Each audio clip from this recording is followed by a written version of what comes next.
በነገራችን ላይ አርሰናል ክርስቶስ ዞሊስ የሚባል ግሪካዊ ተጫዋች ሊያስፈርም ነው። ጭራሽ ክርስቶስ ገብርኤልን ጄሱስ ይወጣል ክርስቶስ ይገባል።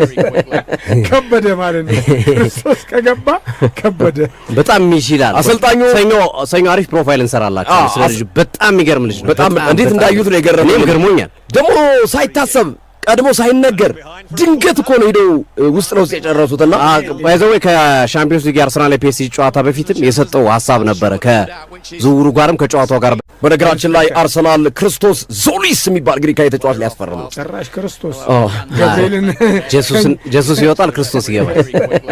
ከበደ ማለት ነው። ክርስቶስ ከገባ ከበደ በጣም ይችላል። አሰልጣኙ ሰኞ አሪፍ ፕሮፋይል እንሰራላችሁ። ስለዚህ በጣም የሚገርም ልጅ ነው። በጣም እንዴት እንዳዩት ነው የገረመኝ። ገርሞኛል። ደግሞ ሳይታሰብ ቀድሞ ሳይነገር ድንገት እኮ ነው ሄደው ውስጥ ነው የጨረሱትና ባይዘው ከሻምፒዮንስ ሊግ አርሰናል ፒኤስጂ ጨዋታ በፊትም የሰጠው ሐሳብ ነበረ ከዝውውሩ ጋርም ከጨዋታው ጋር